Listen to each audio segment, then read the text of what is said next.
جھک کے اس کی پیشانی پہ بوسہ دیا۔ یعنی میں ہمیشہ تمہارا رہوں گا، میں تمہاری جگہ کبھی کسی کو نہیں دوں گا۔ شدت سے نوال کو اپنے سینے میں بھینچ گیا۔ شادی کے چند دن تک تو نوال اس سے بہت زیادہ ڈری رہی، اس سے دور دور بھاگنے کی کوشش کرتی رہی، مگر اب اسے ایک عجیب سی عادت ہونے لگی تھی۔ صبح صبح جب تک وہ اس کی پیشانی پہ بوسہ نہیں دیتا تھا تب تک اس کا اٹھنے کو دل نہیں کرتا تھا۔ وہ عجیب سی اسے عادتیں لگانے لگا، مگر اسے اپنے قریب نہیں آنے دیتی تھی۔ وہ ان کے درمیان ایک دیوار کھڑی تھی جسے گرانے میں نہ جانے کتنا وقت لگنا تھا۔ اس وقت وہ بالکنی میں بیٹھا ہوا تھا راکنگ چیئر پہ، اور وہ اس کے سینے پر سر رکھ کے لیٹی اس کے ساتھ باتیں کر رہی تھی۔ میری جان، اور مجھے کتنا تڑپاؤ گی بتاؤ مجھے، اس کی پشت کو سہلاتے ہوئے گویا ہوا۔ کیا ہے آپ کو ہر وقت ایک ہی بات کیوں سوچتی رہے؟ ابھی مجھے اسٹڈی کرنی ہے نا، میں پڑھ رہی ہوں نا۔ ایسے اگر یہ سب کچھ کریں گے پھر ہمارے بچے ہو جائیں گے، پھر میں اسٹڈی کیسے کروں گی؟ وہ منہ بناتے ہوئے گویا ہوئی۔ اچھا، بچوں کی فکر ہو رہی ہے، نو ٹینشن، مطلب جب تک تم نہیں چاہو گی نہیں ہوں گے۔ اس کے کان میں سرگوشی کی تو اس کا چہرہ شرم سے لال سرخ ہو گیا۔ کتنے برے ہیں آپ، معصوم بچی کے ساتھ الٹی سیدھی باتیں کرتے ہیں۔ معصوم، اور وہ بھی تم، مکمل طور پہ مجھے پاگل کیا ہوا ہے اور خود کو معصوم کہہ رہی ہو۔ یہ کہتے ہوئے وہ اس کی پیشانی پہ اپنے لب رکھ گیا۔ وہ مسکراتے ہوئے اسے دیکھنے لگی۔ اگلے ہی لمحے اسے اپنے بازوؤں میں اٹھاتے ہوئے کمرے میں لے کے آیا۔ مجھے لگتا ہے کہ آج تم اپنے شوہر کو بالکل انکار نہیں کرو گی۔ وہ نرمی سے گویا ہوا اس کے گال کو سہلانے لگا۔ اچھا، مووی دیکھتے ہیں نا، وہ اس کا دھیان بھٹکانے کے لیے بولی۔ اوہ اچھا، مطلب کہ مووی کے ساتھ ساتھ تمہیں انجوائے کرنا ہے؟ اس کی معنی ہے اس بات سن کر وہ شرم سے لال ہوئی۔ ہاں چلے ٹھیک ہے، مووی لگاتے ہیں، کوئی فنی سی مووی۔ میری جان، کپل بیٹھ کے فنی مووی نہیں دیکھتے، بلکہ انہیں تو کوئی خوبصورت حسین سی مووی دیکھنی ہوتی ہے جس سے کہ تمہارا ڈر ختم ہو جائے۔ ایسی مووی میں لگاتا ہوں۔ اس کے سامنے ایک رومانوی مووی لگا دی جسے دیکھ کے وہ شرم سے لال ہوتی اپنا چہرہ اس کے سینے میں چھپانے لگی۔ ارے میری جان، وہاں پہ دیکھو نا، تاکہ تمہارے اندر کا ڈر ختم ہو۔ اس کے چہرے کو اپنے سینے سے لگاتے ہوئے وہ گویا ہوا۔ کتنے آپ برے ہیں، ایسی موویز کون دیکھتا ہے؟ ایسی موویز کپل دیکھتے ہیں۔ اس کے کان میں سرگوشیانہ انداز میں بولا۔ اگر مجھے پہلے پتا ہوتا کہ آپ اتنے بے باک ہیں تو میں کبھی آپ کے ساتھ شادی نہ کرتی۔ پھر کس سے کرتی بتاؤ مجھے؟ میں تو تمہیں بخش دیتا ہوں، تمہارے آنسو دیکھ کے برداشت کر جاتا ہوں، خود پہ کنٹرول کر جاتا ہوں، لیکن یہاں پہ اگر میرا بچہ کوئی اور ہوتا تو وہ بالکل تمہیں نہ بخشتا۔ اتنی حسین بیوی کو اپنے سامنے اپنے قریب دیکھ کے اپنی باہوں میں دیکھ کے کوئی پاگل ہی ہوگا جو اسے چھوڑ دے گا۔ وہ آدھے سے زیادہ اس کے اوپر تھی اور وہ اسے دیکھنے لگا۔ اس نے مووی بند کی اور ایک دم سے کھینچ کے اسے اپنے قریب کرتے ہوئے اس کی آنکھوں میں دیکھنے لگا۔ پلیز، اس نے کانپتے ہوئے لبوں کے ساتھ اسے خود سے دور کرنا چاہا تو اس کے لبوں پہ مزید گہری مسکراہٹ بکھری۔ اس کے ایک ایک نقش کو بغور دیکھنے لگا۔ اچھا، وہ نرمی سے گویا ہوا۔ کیا کچھ بھی نہیں، پلیز۔ وہ جیسے جیسے اس کے قریب ہو رہا تھا وہ گھبراتے ہوئے ایک دم سے اٹھ کے پیچھے ہو گئی، مگر وہ پھر سے جب اس کے قریب ہونے لگا تو بے ساختہ ہی نوال نے روحاب کے منہ پر تھپڑ رسید کر دیا۔ روحاب اپنے گال پہ ہاتھ رکھتے ہوئے سامنے بیٹھی نوال کو دیکھنے لگا۔ وہ بالکل امید نہیں کر سکتا تھا کہ اس کی غربت میں وہ تھپڑ بھی مار سکتی ہے، محض اس وجہ سے کہ وہ اس سے اپنا حق مانگ رہا ہے۔ وہ بے یقینی سے نوال کو دیکھنے لگا۔ میں تم سے ایسی امید نہیں کر سکتا تھا نوال۔ یہ کہتے ہوئے وہ غصے میں اسے خود سے دور کرتا کمرے سے باہر چلا گیا۔ وہ پیچھے سے روحاب کو پکارتی رہی، مگر آج پہلی دفعہ اسے نہ جانے کیوں نوال سے نفرت سی محسوس ہوئی۔ اس نے کتنا نوال کا خیال رکھا، اسے کتنی محبت دی، اس کی ہر چھوٹی بڑی خواہش کو پورا کرتا آیا، یہاں تک کہ اسے اسٹڈی کرنے کی اجازت دی، مگر آج اسے لگا کہ جیسے وہ غلط تھا۔ وقت گزرنے لگا۔ اس دن کے بعد روحاب نے نوال کے قریب آنے کی کوشش نہیں کی۔ نوال اس کے کام کرتی، اس کے لیے ناشتہ بنا کے کمرے میں ہی لے کے آتی، اس کے آگے پیچھے گھومتی، مگر روحاب نے نوال کے ساتھ بات کرنا چھوڑ دیا۔ رات کا وقت تھا۔ روحاب بالکنی میں کھڑا سگریٹ کے گہرے کش لگا رہا تھا۔ جب نوال اس کے پاس آئی، روحاب نے کانپتی ہوئی آواز میں اس نے روحاب کا نام پکارا تو اس نے مڑ کے نوال کو دیکھا جو اپنے ہاتھوں کی انگلیاں چٹک رہی تھی۔ سوری، مجھے آپ پر اس دن ہاتھ نہیں اٹھانا چاہیے تھا روحاب طنزیہ انداز میں مسکرایا۔ اچھا، مطلب مارنے کے بعد تمہیں یہ احساس ہو گیا کہ تمہیں مجھ پہ ہاتھ نہیں اٹھانا چاہیے تھا؟ تمہیں پتہ ہے نوال میڈم، جو لوگ محبت کی قدر نہیں کرتے نا، یا اپنے شوہر کی قدر نہیں کرتی لڑکیاں، پھر آخر میں وہ ہاتھ ہی ملتی رہ جاتی ہیں۔ یہ کہتے ہوئے وہ غصے میں کمرے سے باہر نکلا۔ اس کے قدم تانیہ کے کمرے کی طرف تھے۔ اس نے جیسے ہی کمرے کا دروازہ کھولا تو سامنے وہ اپنے بالوں کو ڈرائر سے خشک کر رہی تھی۔ شاید اس نے ابھی ہی شاور لیا تھا۔ وہ چلتے ہوئے اس کے پاس آیا۔ باہر چلیں؟ تانیہ نے مسکراتے ہوئے اسے دیکھتے ہوئے کہا تو رحاب کی پریشانی پہ بل نمودار ہوئے۔ وہ کہنے لگا، ہاں چلو چلتے ہیں، میں تو پہلے ہی کہتی تھی نوال تمہارے قابل نہیں ہے، مگر تم ہی نہیں مانتے تھے۔ میں تو آپ سے بہت زیادہ محبت کرتی ہوں، تانیہ نے مسکراتے ہوئے کہا، اور کوئی نہیں جانتا تھا کہ رحاب اور تانیہ کے درمیان میں کیا چل رہا ہے۔ گھر والوں کو تو بالکل بھی کچھ پتہ نہیں تھا۔ وہ اس لیے کہ باہر آیا ہوا کہ گاڑی میں بیٹھی دوسری طرف سے گاڑی کی دروازہ کھولتے ہوئے بیٹھ گیا، اور یہ منظر دیکھتے ہی نوال کا دل ٹوٹ سا گیا تھا۔ یہ اتنی رات کو تانیہ آپی کے ساتھ کدھر جا رہے ہیں؟ مجھے تو نہیں بتایا، مجھے بھی لیتے جاتے، میں بھی تو یہاں پہ بور ہو رہی ہوں۔ نہ جانے کتنی دیر تک وہ کھڑکی کی طرف دیکھتی رہی۔ 3-4 گھنٹے گزر گئے مگر ابھی تک وہ لوگ واپس نہیں آئے تھے۔ واؤ، مجھے بالکل اندازہ نہیں تھا کہ آپ مجھے یہاں پہ لے کے آئیں گے فلیٹ پہ۔ اچھا سا تانیہ، میرے لیے تیار ہو جاؤ۔ وہ تانیہ کو دیکھتے ہوئے گویا ہوا تو تانیہ کے لبوں پہ مسکراہٹ بکھر گئی۔ ویٹ کیجیے گا۔ وہ اندر کی طرف چلی گئی۔ کافی وقت بعد وہ باہر آئی تو وہ ایک خوبصورت سے لباس میں ملبوس تھی جو اس کی خوبصورتی کو واضح طور پر ظاہر کر رہا تھا۔ ایک ایک قدم چلتی ہوئی آ کر اس کی آغوش میں بیٹھ گئی۔ بتائیں کیسی لگ رہی ہوں؟ وہ اس کے لبوں کو دیکھنے لگا جن کے اوپر سرخ رنگ کی لپسٹک لگی مزید انہیں خوبصورت بنا رہی تھی۔ اس نے تانیہ کو دیکھا۔ تانیہ، مجھے مکمل کر دو۔ وہ تانیہ کی آنکھوں میں دیکھتے ہوئے عجیب سی کیفیت میں گویا ہوا۔ تانیہ اس کی کمزوری اچھی طرح سمجھ گئی تھی۔ وہ اس کی آنکھوں میں دیکھنے لگی، اس کے لبوں کو دیکھتے ہوئے کہنے لگا، تانیہ مجھے مکمل کر دو۔ اور تانیہ نے تو یہ سوچا ہوا تھا کہ وہ اسے تڑپائے گی۔ نفی میں سر ہلانے لگی۔ کیوں؟ آپ کو اپنی نوال کے پاس نہیں جانا؟ آپ کی نوال آپ کو مکمل نہیں کر سکتی؟ اس کی معنی خیز بات سن کے وہ نفی میں سر ہلانے لگا۔ نہیں، وہ بچی ہے، پھر آپ اس بچی کو چھوڑ دیں گے؟ بس مجھے تم چاہیے ہو۔ نہ جانے کیوں وہ خود نہیں سمجھ پایا تھا کہ اسے آخر ایسا کیا ہو گیا کہ وہ خود پہ کنٹرول ہی نہیں کر پا رہا۔ ایک دم سے اسے اپنی باہوں میں اٹھاتے ہوئے روم کی طرف لے گیا۔ یا اللہ، مجھے کیا ہو رہا ہے؟ کیوں میرا دل اتنا زیادہ گھبرا رہا ہے؟ مجھے ان کو تھپڑ نہیں لگانا چاہیے تھا۔ شاید وہ اسی وجہ سے ناراض ہے، اسی وجہ سے مجھے جلانے کے لیے تانیہ آپی کو لے کے باہر چلے گئے۔ اب میں کیا کروں؟ پورے گھر میں ٹہلتے ہوئے وہ اپنے ہاتھوں کی انگلیاں چٹکتی پریشان لگ رہی تھی۔ کافی وقت بعد وہ باہر آئی تو سامنے لائبہ بیگم بولی، کیا ہوا ہے بیٹا، تم اتنی رات کو جاگ رہی ہو؟ رحاب ابھی تک نہیں آیا کیا؟ اس نے اپنی چچی جان کی طرف دیکھا اور نفی میں سر ہلانے لگی۔ نہیں چچی جان، رحاب تو ابھی تک نہیں آئے۔ اچھا تم پریشان لگ رہی ہو؟ ہاں، وہ بس ماما پاپا جب سے گئے ہیں نا تب سے ان کی بہت زیادہ یاد آتی ہے۔ وہ ہاتھوں کی انگلیاں چٹکتے ہوئے فوراً سے بہانہ بنا گئی۔ رحاب نے تو تمہیں کچھ نہیں کہا، بتاؤ؟ اس کے چہرے کو ہاتھوں کے پیالے میں بھرتے ہوئے محبت سے گویا ہوئی تو اس نے نفی میں سر ہلا دیا۔ اور یہ تانیہ کدھر ہے؟ میں اس کے روم میں گئی تھی، تمہیں کوئی آئیڈیا ہے؟ پتہ نہیں، شاید اپنی دوستوں کے ساتھ باہر گئی ہوں گی۔ میں اپنے کمرے میں جا رہی ہوں۔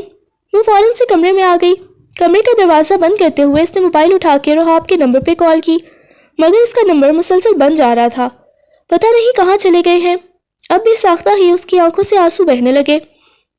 نہیں، رحاب کو مجھ سے جو چاہیے مجھے انہیں دے دینا چاہیے تھا۔ میں ان کی بیوی ہوں، ان کا حق بنتا ہے۔ کہیں ایسا تو نہیں کہ جو کچھ انہیں مجھ سے چاہیے وہ تانیہ آپی سے حاصل کر لینا ہے؟ ایسا نہیں ہو سکتا، وہ میرے شوہر ہیں، وہ کبھی مجھے دھوکہ نہیں دیں گے۔ نہ جانے کیا کچھ اس کے ذہن پہ سوار ہو گیا۔ پوری رات اس نے جاگتے گزار دی۔ رحاب کی آنکھ کھلی تو تانیہ بکھری ہوئی حالت میں اس کے بازوؤں کے سار میں سو رہی تھی اور رحاب نے شدت سے اسے جکڑا ہوا تھا۔ جیسے ہی رحاب ہوش کی دنیا میں واپس آیا تو اپنی باہوں میں سوئی ہوئی تانیہ کو دیکھ کے وہ ہڑبڑا کے اٹھا۔ تانیہ، تانیہ! اس نے جلدی سے تانیہ کو جھنجھوڑا۔ تانیہ نے ہلکی ہلکی آنکھیں کھول کے دیکھا۔ کیا ہو گیا ہے؟ کیوں بیگم کو صبح صبح اٹھانے کی کوشش کر رہی ہیں؟ اس کے لبوں پہ ایک ہلکی سی مسکراہٹ بکھری۔ رحاب کی آنکھوں کے سامنے نوال کا معصوم سا چہرہ آنے لگا جس کے ساتھ وہ محبت کا دم بھرتا تھا۔ وہ فوراً سے تانیہ کے سراپے سے نگاہیں چرانے لگا۔ وہ اٹھتے ہوئے اس کے چہرے کو دیکھنے لگی۔ کیا ہوا ہے؟ پچھتا رہے ہو کیا میرے ساتھ اتنی حسین رات بتا کے؟ میں بھی آپ کی بیوی ہی ہوں، نوال کی طرح۔ وہ مسکراتے ہوئے گویا ہوئی اور اس رات وہ نوال سے بدلہ لینے کے لیے اور اپنی انا کی ضد میں آ کے تانیہ کے ساتھ نکاح تو کر بیٹھا تھا، لیکن اب اسے خیال آنے لگا کہ شاید وہ نوال کے ساتھ غلط کر رہا ہے۔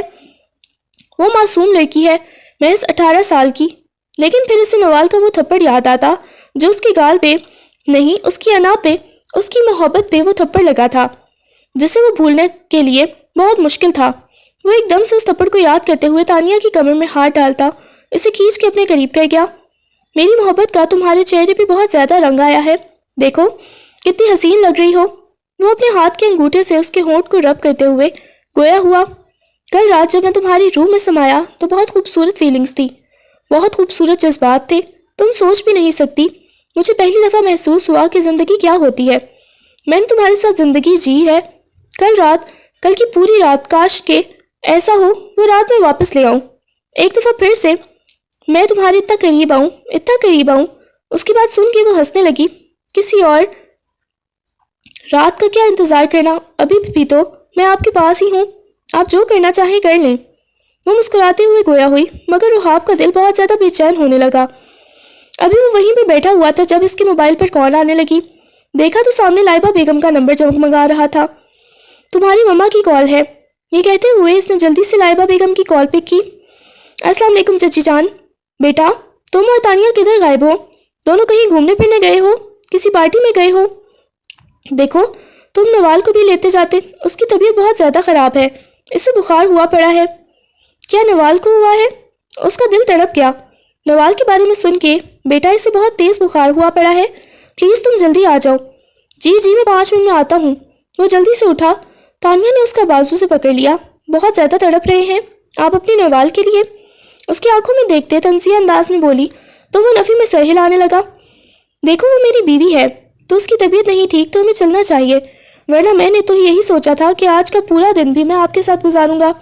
بڑی عزت آپ کہہ کے پکار رہے ہیں۔ وہ مسکراتے ہوئے گویا ہوئی تو اس کی بات سن کے وہ مسکرا دیا۔ 1 گھنٹے بعد وہ لوگ واپس آئے تو وہ سیدھا اپنے کمرے میں آیا۔ دیکھا تو نوال بلینکٹ میں پڑی ہوئی تھی۔ وہ چلتا ہوا اس کے پاس آیا، آہستگی سے اس کے اوپر سے بلینکٹ ہٹایا۔ نوال، اس نے نرمی سے نوال کا نام پکارا۔ نوال نے گردن موڑ کر اسے دیکھا، آنکھیں رونے کی وجہ سے لال تھیں۔ آپ تانیہ کے ساتھ کیوں گئے تھے؟ آپ نے رات تانیہ آپی کے ساتھ بتائی ہے؟ ایک دم سے اس کی گریبان سے پکڑتے ہوئے جھنجھوڑتے ہوئے پوچھنے لگی۔ آپ کو کیا چاہیے مجھ سے بتائے؟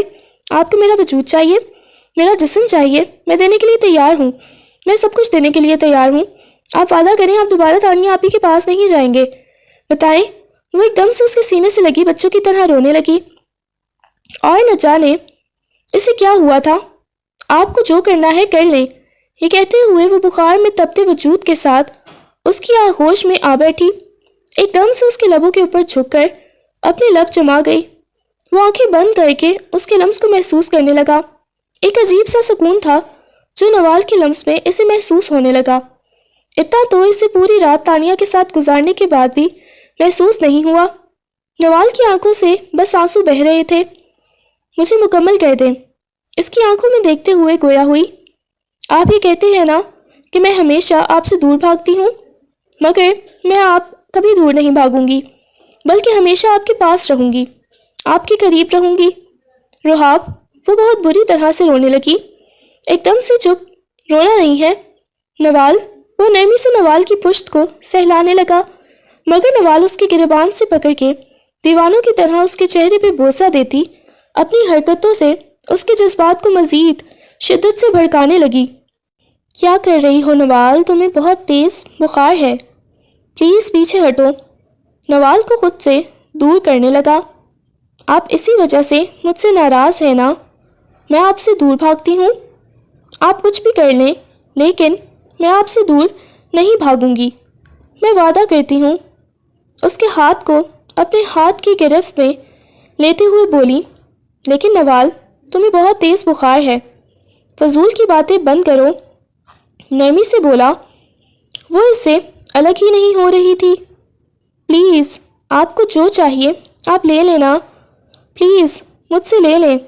آپ کو میرے پاس آنا ہے، میرے قریب آنا ہے، پلیز آ جائیں۔ اپنی شرٹ کے اوپر کے 2 بٹن کھول کے اس کے قریب ہو گئی تھی۔ یہ دیکھیں آپ کو کیا چاہیے؟ وہ بخار میں تپ رہی تھی، آنکھوں میں سے آنسو بہنے لگے۔ وہ اپنا سر اس کے سینے پر ٹکاتے ہوئے نہ جانے کتنی دیر تک روتی رہی۔ پورا دن وہ نوال کے پاس ہی رہا تھا۔ بار بار اس کے موبائل پہ تانیہ کے میسیجز آ رہے تھے، میں تمہارا ویٹ کر رہی ہوں، پلیز میرے کمرے میں آؤ نا، مگر اس نے تانیہ کے میسیجز کا جواب نہیں دیا۔ وہ خود بہت زیادہ الجھا ہوا اور پریشان تھا۔ رات اس کو بخار کچھ کم ہوا، تب وہ پاس لیٹے ہوئے رحاب کو دیکھنے لگی۔ رحاب، اس نے نرمی سے رحاب کے ہاتھ کو پکڑتے ہوئے اس کا نام پکارا۔ رحاب نے مڑ کے اسے دیکھا۔ جی میری جان، اس کے ہاتھ کو اپنے لبوں سے لگاتے ہوئے گویا ہوا۔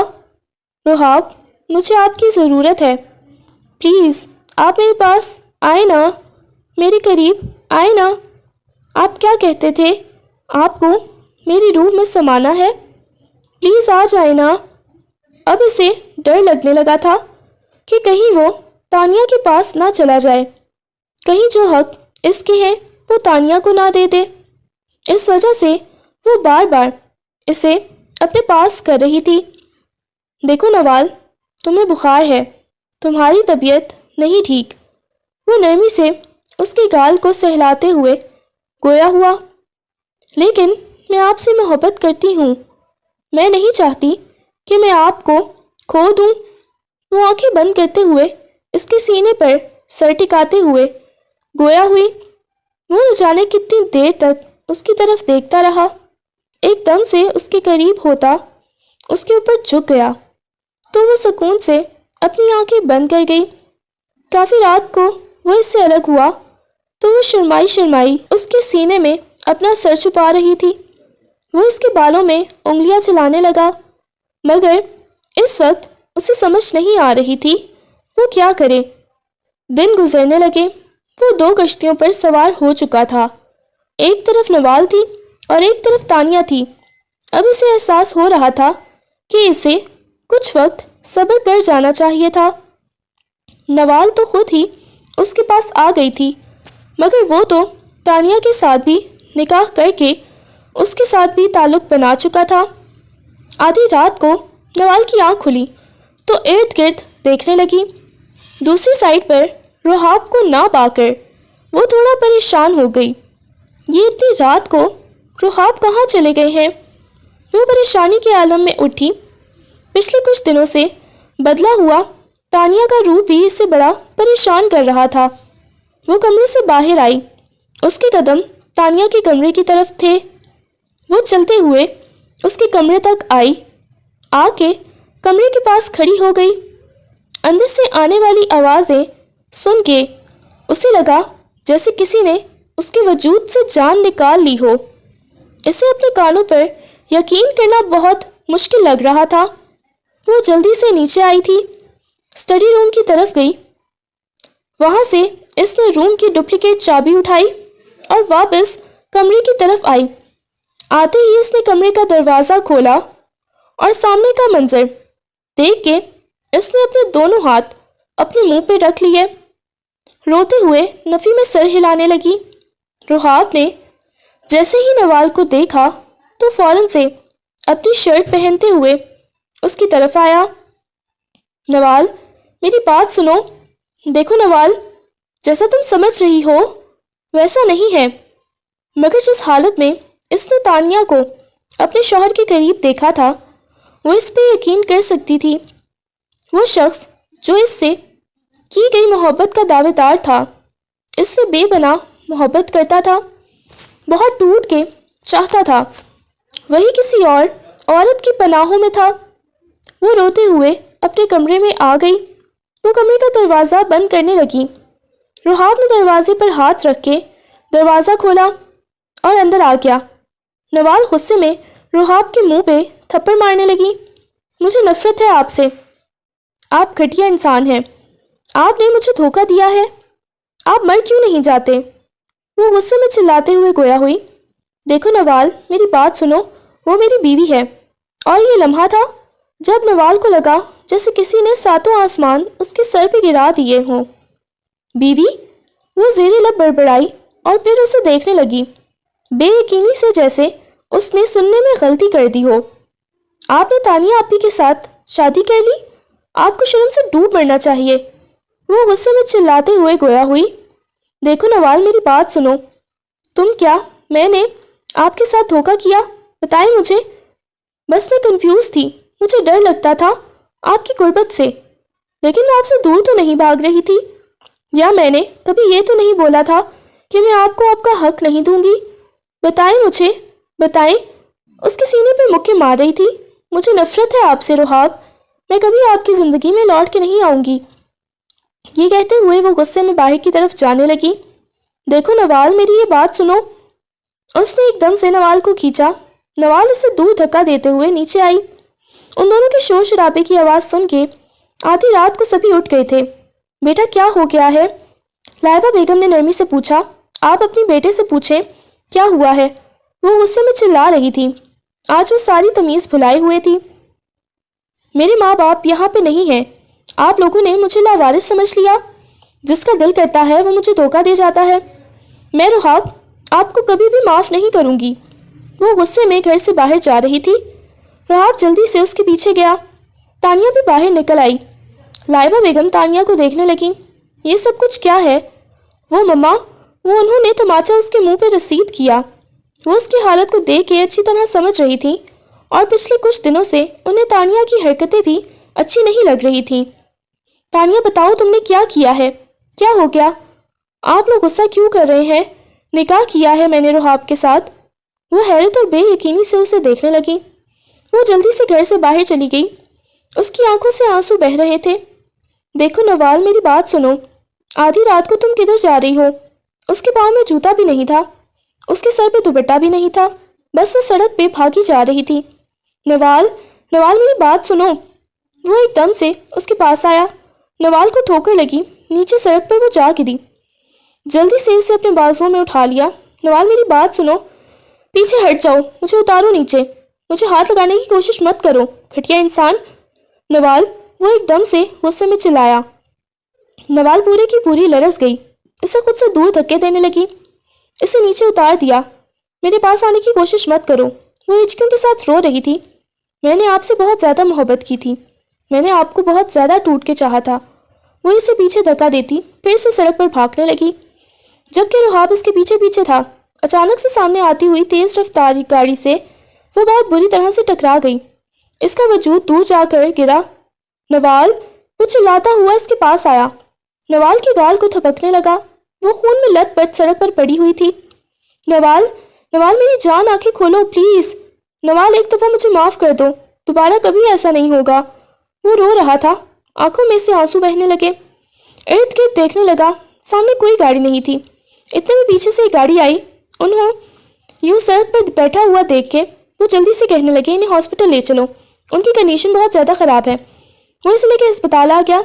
اس نے گھر والوں کو کال کر دی۔ پریشانی کے عالم میں کوریڈور میں بیٹھا ہوا اپنے بالوں کو مٹھیوں میں دبوچا ہوا تھا۔ نہ جانے کتنے گھنٹے گزر گئے، ہلکی ہلکی صبح ہونے لگی، مگر ڈاکٹر نے کوئی جواب نہیں دیا۔ کافی وقت بعد ڈاکٹر باہر آئیں اور اپنا ماسک اتارتے ہوئے نفی میں سر ہلانے لگی۔ سوری، ہم ان کی جان نہیں بچا پائے، اور سب سے بڑھ کر آپ کی وائف پریگننٹ تھی، اور اب ہم ان کی جان نہیں بچا پائے۔ ڈاکٹر نے نہایت افسوس سے کہا۔ وہ ہونکوں کی طرح ڈاکٹر کو دیکھنے لگا۔ اسے لگا کہ اس کے سننے میں غلطی کر دی ہے۔ نہیں، ایسا نہیں ہو سکتا۔ اس کی آواز کانپی، مگر ڈاکٹر وہاں سے چلی گئی۔ ڈاکٹر کے جاتے ہی وہ اپنے بالوں کو مٹھیوں میں دبوچے چلانے لگا۔ جلدی سے اندر کی طرف گیا۔ نوال کے بے جان وجود کو دیکھا۔ وہ ہمیشہ کے لیے اسے چھوڑ کے چلی گئی۔ وہ اس سے کتنی محبت کرتا تھا، کتنا ٹوٹ کے چاہتا تھا، مگر اس نے بے وفائی کی تھی، اور اسے اس کی بے وفائی کی سزا نوال نے ایسے ہی دی تھی کہ وہ ہمیشہ کے لیے اس سے دور چلی گئی تھی۔ نوال پلیز آنکھیں کھولو۔ وہ نوال کے اوپر جھکا، نرمی سے اس کی گال کو سہلانے لگا تھا۔ نوال پلیز آنکھیں کھولو۔ نوال، میں سچ میں تم سے بہت زیادہ محبت کرتا ہوں، میں کبھی بھی تم سے دور نہیں جاؤں گا، میں ہمیشہ تمہیں اپنے پاس رکھوں گا، میں سب کچھ چھوڑ دوں گا، میں صرف تمہارا ہوں نوال، پلیز آنکھیں کھولو۔ وہ روتے ہوئے نوال کو اٹھانے کی کوشش کرنے لگا، مگر وہ تو اسے ہمیشہ کے لیے چھوڑ کے جا چکی تھی۔ وہ بے جان وجود کے ساتھ وہیں نیچے بیٹھا، اپنے چہرے کو اپنے ہاتھوں کے پیالے میں بھر کر۔ زندگی بہت مشکل ہے نوال، میں تمہارے بغیر نہیں گزار سکوں گا۔ نہ جانے کتنی دیر تک وہ یوں ہی روتا سے سکتا رہا۔ نوال کو گئے ہوئے 1 مہینہ ہو چکا تھا، اور سب نے رحاب کے ساتھ بات کرنا بند کر دی تھی۔ تانیہ کے علاوہ کوئی اسے بلاتا بھی نہیں تھا۔ جبکہ تانیہ کی مما بھی اس سے اچھا خاصا ناراض تھیں۔ سب تانیہ کو ہی نوال کی موت کا ذمہ دار سمجھ رہی تھی۔ تانیہ ایک بگڑی ہوئی لڑکی تھی جسے کسی چیز کی ہوش نہیں ہوتی تھی۔ وہ عجیب سی ہو گئی تھی، بالکل خاموش رہنے لگی۔ آدھی رات کو وہ رحاب کے کمرے میں آئی تو سامنے وہ سگریٹ پھونک رہا تھا۔ پورے کمرے میں سگریٹ کا دھواں تھا، ایش ٹرے سگریٹوں سے بھرا ہوا تھا۔ وہ چلتے ہوئے اس کے پاس آئی، اس کے گھٹنوں کے پاس بیٹھی شدت سے رونے لگی۔ میں جانتی ہوں یہ سب کچھ میری وجہ سے ہوا ہے، کاش میں آپ کے پاس نہ آتی، کتنا اچھا ہوتا، لیکن میں نے ہمیشہ آپ سے محبت کی تھی۔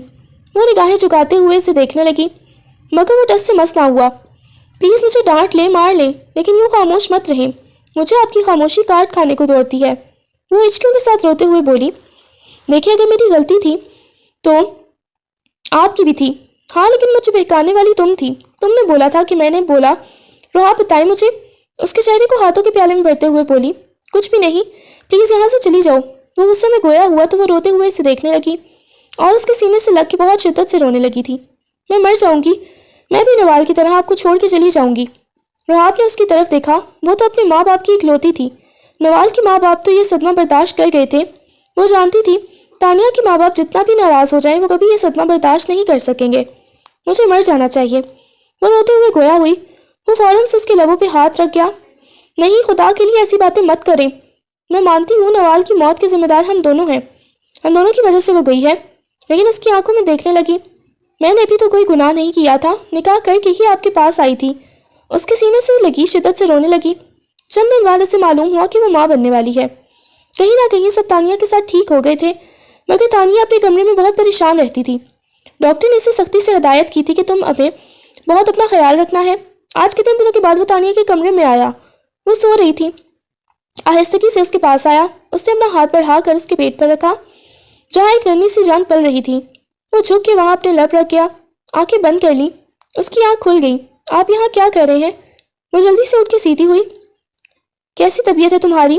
مما نے بتایا کہ ڈاکٹر نے بولا ہے تمہاری طبیعت ٹھیک نہیں ہے، اپنا خیال رکھو۔ نرمی سے اس کے گال کو سہلاتے ہوئے گویا ہوا، آپ میرا خیال نہیں رکھتے؟ وہ رو دینے کو تھی۔ رکھوں گا نا، ایسے پریشان مت ہو، ڈاکٹر نے کیا بولا ہے کہ پریشان ہوگی تو بیبی کی جان کو خطرہ ہوگا، ہمیں اپنے بیبی کو نہیں کھونا۔ اس کے چہرے کو ہاتھوں کے پیالے میں بھرتے ہوئے گویا ہوا تھا۔ وہ روتے ہوئے اس کے سینے سے لگ گئی۔ مجھے بہت زیادہ ڈر لگتا ہے، وہ ہچکیوں کے ساتھ رونے لگی۔ کس چیز سے ڈر لگتا ہے؟ آپ کو کھونے سے۔ میں آپ کو نہیں کھونا چاہتی، میں آپ کو چھوڑ کے کہیں نہیں جا رہا، بس آپ کو پریشان ہونے کی ضرورت نہیں ہے۔ وہ محبت بھرے لہجے میں گویا ہوا تو اس کی بات سن کے وہ روتے ہوئے اس کی آنکھوں میں دیکھنے لگی۔ آپ کو پتا ہے میں نے آپ سے سچ میں بہت زیادہ محبت کی تھی۔ سچ میں؟ اچھا، بس میں نہیں چاہتا کہ ہم ماضی کو اپنے ساتھ لے کر چلیں۔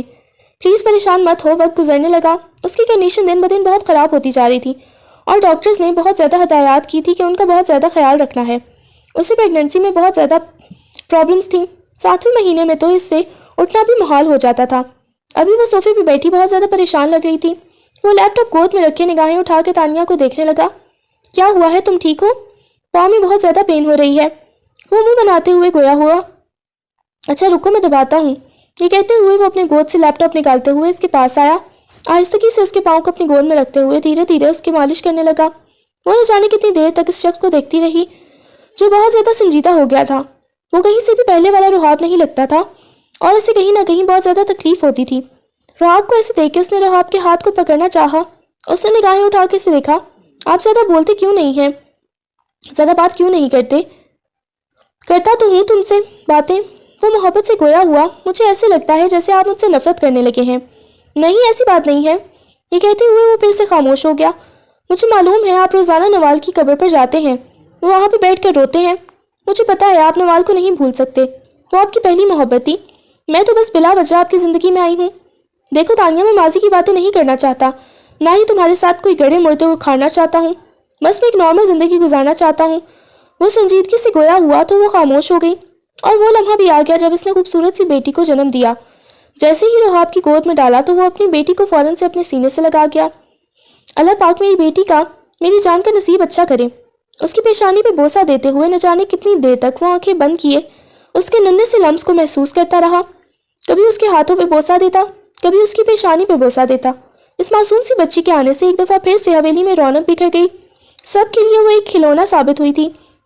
وہ اتنی خوبصورت تھی کہ اسے دیکھتے ہی سب کچھ بھول کر وہ اس کے ساتھ مگن ہو گئے۔ زیادہ وقت وہ اپنی بیٹی کے ساتھ گزارتا تھا اور اس سے اپنی خوشی سے اس کا نام نوال رکھا تھا۔ کسی نے کوئی اعتراض نہیں کیا۔